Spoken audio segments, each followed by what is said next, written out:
These live views back inside the cabin of Orion, but before we get into flyby, let's take a minute to get reacquainted with our crew. Reed Wiseman is the Artemis II commander and a Baltimore native. He's been in space once before. I think there was going to be some families heading into the viewing room today. If they end up showing up, could you just give us a heads up when they're there so we can just wave to them on the camera? Absolutely. And that was the voice of Reed Wiseman. He has been in space once before as a flight engineer. And if they don't come, you could just lie to us and tell us that they're there. That'd be great, thanks. We'll keep that in mind, too. And I'm sure they'll be here. Wiseman also has a great sense of humor. He was aboard the International Space Station from May through November 2014 as part of Expedition 41. This was a 165-day mission during which he and his crewmates completed more than 300 science experiments in areas like human physiology, medicine, science, earth science, and astrophysics. Okay, just doing some quick checks. By completing a record 82 research hours in a single week. He also served as chief of NASA's astronaut office from December 2020 to November 2022, and here on Earth he has 2 dogs. All right, so hello everyone, welcome back to the show. We're looking at the Artemis II space launch here today. The trip to the moon. I know there's a lot of back and forth. Is this fake? Is it really happening? It certainly appears to me that it is happening. And it's some pretty amazing stuff. They're talking a little bit. This is the live feed from NASA regarding the Artemis II. I'm going to give you more information on this and the plans for the future because I've had a lot of questions, my own as well. The Artemis II pilot is Victor Here's some of Glover, that. selected as an astronaut in 2013. Danny When Glover's at the time, son. He was I'm just serving kidding. as I a legislative fellow don't actually in the know United that. States Senate. His first trip to space was in November 2020 when he launched as a pilot of NASA's SpaceX Crew 1 mission. That was the first operational mission of NASA's Commercial Crew Program, which resumed launching American rockets from American soil to the International Space Station since the end of the shuttle program. Victor is a U.S. Navy captain and naval aviator who served as a test pilot, racking up more than 3,500 flight hours in more than 40 different aircraft. He also became the first person to pilot Orion the other day when we saw the Prox Ops demonstration shortly after launch. He and his wife have 4 children. Wow. Mission specialist Christina Cook is a native of Grand Rapids, Michigan. She was selected to the Astronaut Corps in 2013. Christina Cooch? She served as flight engineer Coochie. on the International Space Station from March 2019 to February 2020. During that time, Cook set a record for the longest single space flight by a woman with a total of 328 consecutive days in space. She also participated in the first ever all-female spacewalk with her friend and colleague, Jessica Meir, now living and working aboard the International Space Station yet again. Before becoming an astronaut, Christina helped build space science instruments and led scientific fieldwork in some of the most remote environments on the planet. Her hobbies include surfing, rock climbing, community service, yoga, travel, and photography, and she is certainly getting a chance to do that.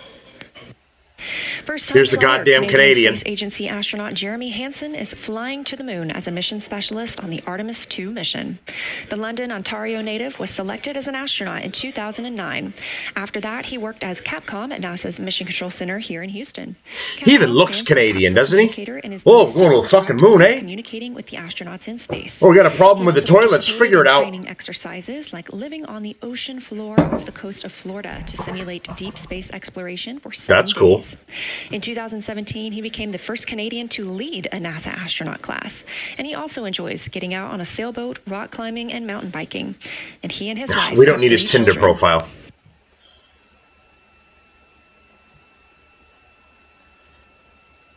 He enjoys hiking, long romantic walks on the beach, and he's single, ladies. Jesus. No, just his professional buy-up will do for all of us. Thank you. So here's live shots from the spacecraft. This is the Artemis II. You're getting, I don't know if it's live right now. You know, there's a lag between it, or, you know, they allow certain things after it's edited to be uploaded onto the internet. But either way, these are essentially live feeds of the crew living and working on the ship. So what's been interesting for me while we're taking a look at this is I've kind of had a lot of questions because there's been a lot of rumors and information flying around. The crew members have dimmed the cabin lights inside Orion. Yeah, I heard some of this the other day, and they were dimming. As they prepare for their lunar flyby, they'll be configuring the cabin as they'd like to have it to allow for proper positioning as they. Yeah, I think this was yesterday. Windows, taking photos of the moon. I started off early here. Shut the hell up. Okay, so they dimmed the lights in order to get video and picture from the windows of the craft more efficiently, and they wouldn't have a glare from inside of the cockpit. You see, I'm way behind. I've been tracking the page. Here's some more. A little bit different than what we can see from the solar array camera. They are looking through the windows of the Orion spacecraft, able to see at the same time Earth and the moon. You also heard NASA. So I believe the moon is blocking Earth in this picture right now. It's on the dark side of the moon.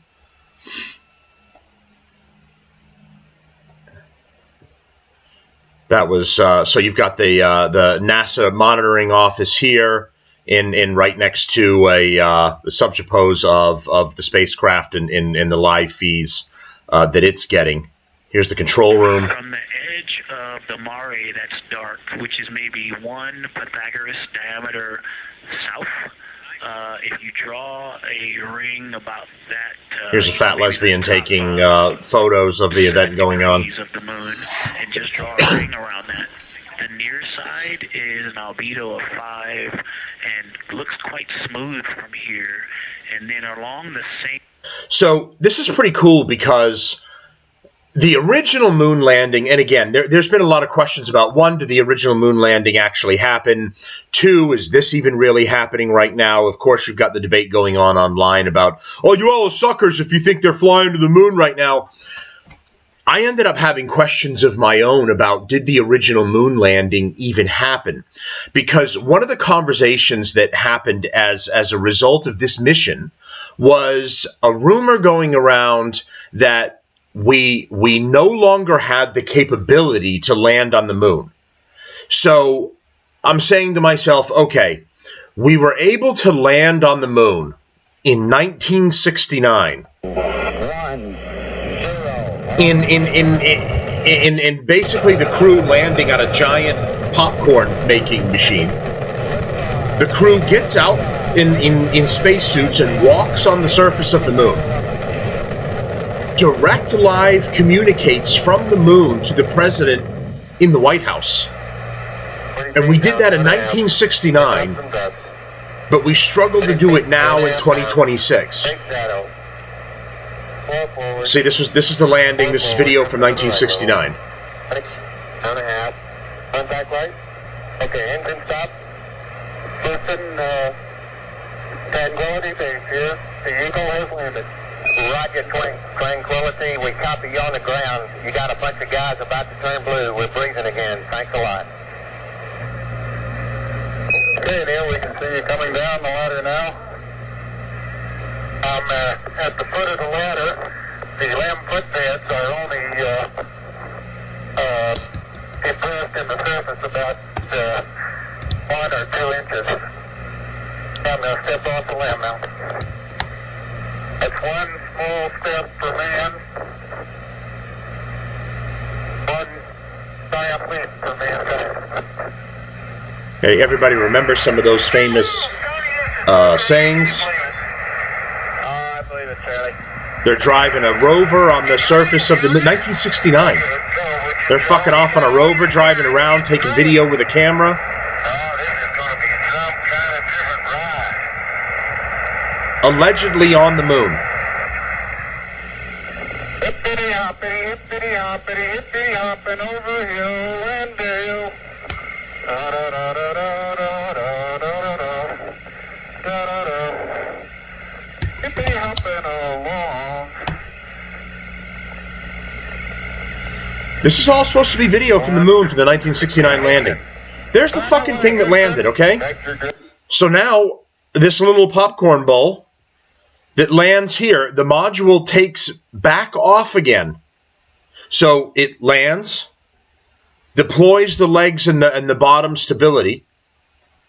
They go out, they do their thing, they drive a rover around, abandon the rover, we couldn't bring that back, abandon the land base, planted the American flag. This takes back off again after doing a controlled landing and reunites back with the space capsule in orbit to fly back to Earth. Houston, vector good. We're burning flight. Roger. Looks good, flight. Nice flight. Roger. And then there's them coming back to Earth after the mission is over. So, I mean, there's going to be a debate until the end of time about whether this was real or not. All of that seems completely out of our means in 1969. You know, they say now there's more technology in your iPhone and your current Android than there was in that spacecraft that landed on the moon. So, you know, I have my doubts about it, especially when there was the talk about we don't have the technology to do it anymore. So we had it in 1969, but we don't have it in 2026. That's really odd. Not to mention essentially live streaming and talking with President Nixon when they landed on the moon. They communicated with the White House and they talked to Nixon in 1969. So either way, I didn't want, I love a conspiracy theory as much as the next guy, but I like to do my homework and I like to look into these situations a little bit more to see what is it that I'm missing? Is it, is some of this is true? And I ended up, Libs of TikTok put this up. This is a video from the Artemis 2, or still picture from the Artemis 2. The moon is blocking the sun here in this picture. And it's really cool to really see, because the 1969 pictures don't do it any justice. They're using cheap old fucking Radio Shack cameras. You can't see nothing, can't see the stars. Everything just looks black. I mean, even if the surface of the moon doesn't look real. And maybe it wasn't. I don't know, right? But I went to Grok and I asked the question about why we don't have the capability to land. Specifically, we're going to the moon right now. Artemis is going to circle the moon. It's going to come back to Earth, and then they're going to complete the mission. But I asked, why can't we land on the moon? Why can't we do that anymore? Why haven't we done that anymore? There's a lot of factors to it that I already knew before posing this question. One, Barack Hussein Obama, the Muslim that hates America, he essentially defunded the NASA program. Him and his administration cut a ton of funding. So the shuttle program was essentially shut down. The launch program was essentially shut down. They actually went into kind of a gray mode where NASA worked with assisting other space agencies. So Russia was still doing launches. We piggybacked with Russia at that time, and we used their space station as well. We piggybacked with China, or if India was launching something, we were working in conjunction with them. We were no longer directly running and funding our own space program anymore. It had essentially gone defunct. It was looked at as it was no longer a viable project to be sending people into outer space in exploration or trying to land anywhere. So there was that aspect. They were essentially defunded. They didn't go out of business, but they just went into a low energy operation mode and didn't really do anything specific anymore from that point. But I'm going to read you some of this here that gives a little more detailed breakdown of everything. It was a little more informative for me, too. So there was a rumor going around that NASA doesn't have the tech to land on the moon anymore. This appears to be a common online myth or misattributed claim. The viral quote people often reference, "I'd go to the moon in a nanosecond. The problem is we don't have the technology to do that anymore. We used to, but we destroyed that technology in this painful process to build it back again." Comes from NASA astronaut and engineer Don Petit. He said it in, I'm getting messages in the meantime here. He said it in 2010 interview, later featured in 2016 International Business Times UK video article, not on Fox News, because somebody had told me that it was said on Fox News. Petit was explaining in context why NASA isn't simply rebuilding exact copies of the 1960s Apollo-era hardware like the Saturn V rocket today. The specific manufacturing tooling, factory suppliers and workforce expertise from that era were phased out decades ago as programs ended and budgets shifted. So again, the money, and that was even before Barack Obama. Replicating it exactly would be expensive and inefficient and painful. So we need to come up with new, more efficient ways to pull off a similar mission. Modern spaceflight uses updated, often better technology, e.g. the Space Launch System, Orion spacecraft, and commercial leaders for Artemis. And then you need to come up with new equipment that's compatible in that regard. This is not an admission that we lack the capability. NASA has repeatedly demonstrated otherwise with robotic lunar landings, the Artemis program, including the recent Artemis II crewed lunar orbit in 2026, and plans for a crewed landing. So as I'm reading, you know what I'm going to do? As I'm reading this, I'm going to keep giving you the shots from the thing here, so you don't just have me yapping.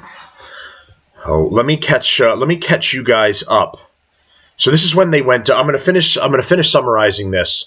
This is when they went dark and they were sending video and pictures, and that's when you started getting some of the newest pictures, including that shot of the moon that I saw you, when they went dark on the Artemis 2, and then they started doing video and pictures. So that was pretty cool.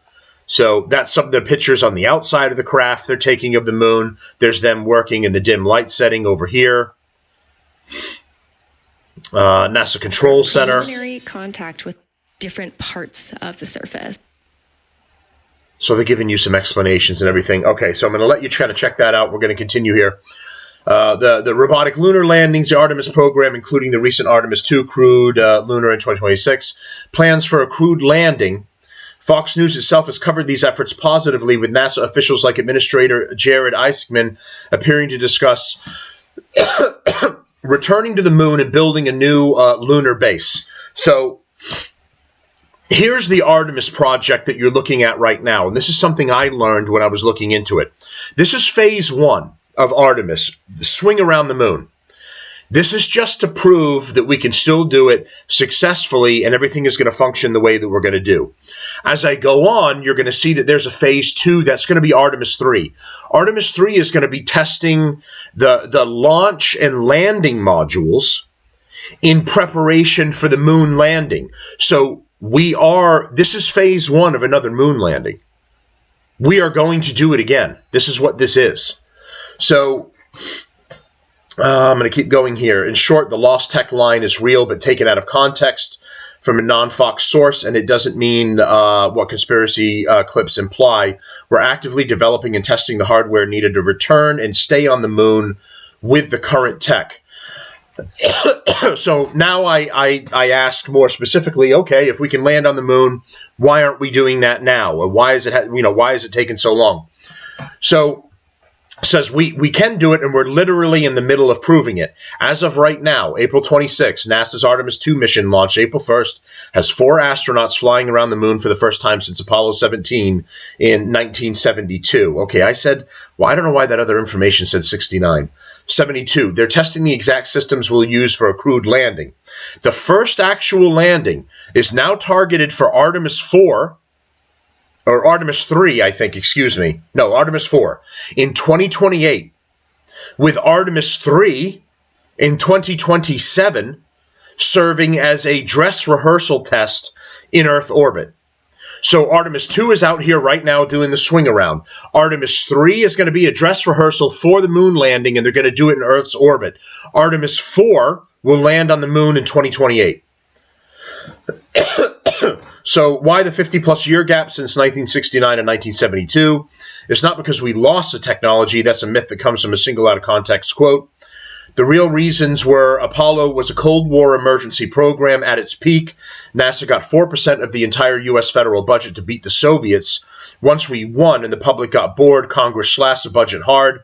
By 1973, NASA was down to 0.5% of the budget. Apollo 18, 19, and 20 were canceled. The factories, tooling, and supplier chains for the Saturn V rocket were shut down and sold off because there was no more funding to keep them running. So we didn't make the equipment or materials anymore. The factories were shut down. So literally it ended up being a financial issue. It wasn't that we lost the technology, but not in the way I was looking at it when I was doing this investigation, where it's like, we put it in a file folder and forgot how to do it, and everyone that knew was dead. We lost it in the regards of everything was sold off, defunct, out of business, and we would have been starting up that part of the industry, landing on planets from scratch. So they limited it to just, taking orbital missions and staying within Earth's vicinity. We didn't really do anything else. The newest parts have been Musk flying to Mars and other parts of our solar system. Kind of unmanned craft and testing rockets and stuff. So we deliberately moved on to other things. NASA shifted to the space shuttle, the International Space Station, Mars rovers, Hubble, James Webb, etc. Going back to the moon wasn't a national priority again until the Artemis program restarted in 2017, and now you're seeing it in real time now. It's like asking why Ford stopped making the original Mustang for decades. Priorities and budgets changed. The "we destroy the technology" quote is misleading. Astronaut Don Petit said in 2000 interview, I told you about that. He meant the specific 1960s factories, machine tools, and supplier network for the Saturn V were literally dismantled. Rebuilding the exact same 1960s hardware from scratch would be insanely expensive, stupid when we now have better computers, materials, engines, software in modern rockets, and that's what they're going to be, are more powerful and reusable. So now we're not bringing that old industry back up again. We're actually building a new industry and coming up with new stuff that's compatible with all of the new equipment. Modern standards make it harder but safer. Apollo was allowed to be risky. There were huge margins for error, and we accepted that. Today, NASA has stricter safety rules, environmental regulations, more oversight, and wants a sustainable program. Bases fuel production, multiple landings per year instead of one-off flags and footprints, then trips that add to time and cost. So the bottom line is we landed in 1969 with 1960 slide rules, vacuum tube era computers because the entire country threw unlimited money at it during a space race. We stopped because that money and urgency vanished. We're going back now because Artemis is building a new generation of hardware with commercial partners like SpaceX and Blue Origin that will let us stay on the moon, not just visit once. The first crew landing is just 2 years away. We never lost the ability. We just stopped paying for it half a century. Now the bill is being paid again, and the countdown is on. So, I think that's really cool. You guys can let me know in the comments what your thoughts are about whether you think the original 1969, 1972 landing actually happened, or was it done in a studio in order so we could win the space race against Russia? Or do you think we actually did it and this explanation is accurate? But either way, wherever you fall on that, it certainly seems like we are doing it now. Artemis is here. We have new, updated technology. You're getting to watch feeds and participate in real time to what the crew is doing. In fact, I'm going to try and get caught up a little bit more here. I don't know if they're okay. Let me refresh this and see if they've got a new live feed.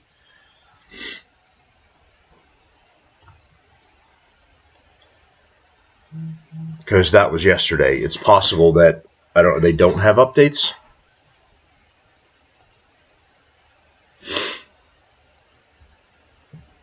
Orion spacecraft and its crew. That crew, including Reed Wiseman, Victor Glover, Christina Koch, and Jeremy Hansen, are currently about 250,000 so miles this is away the from ship. the Earth, and that distance is starting to become smaller as they are now on the return leg of their journey. And they are about 9,300 miles away from the moon. They made their close approach to the moon. Integrity Houston with a question about fan speed. So they swung around the moon already. They lost communication last night when I was at work. They went around the dark side of the moon. There was no communication there. They've swung around and are now on the return trip back to Earth. Fan speed is something that you would like to keep going forward, or if it was just a specific change request for the events this evening?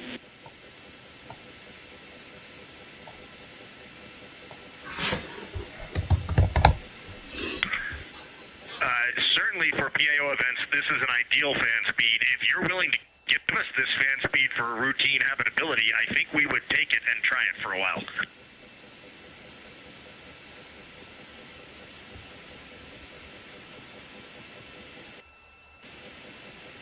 I don't know if they don't have new stuff for today. I'm trying to refresh it over here.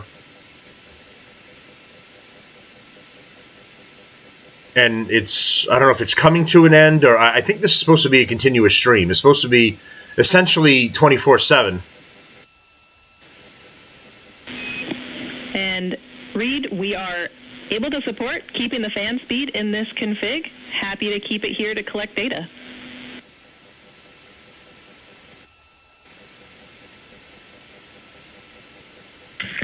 Okay, you got 4 happy astronauts up here. We'll take it. Obviously, when we go to exercise, we'll need to bump it up, but I think for quiet of living, this will be great. We copy, and we love seeing those smiles.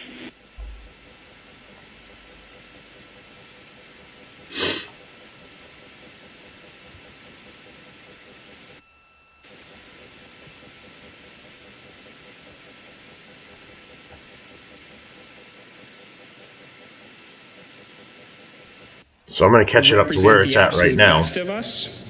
We are proud of you, and we look forward to welcoming you back safely to the good Earth very soon. Godspeed, and go Artemis 2.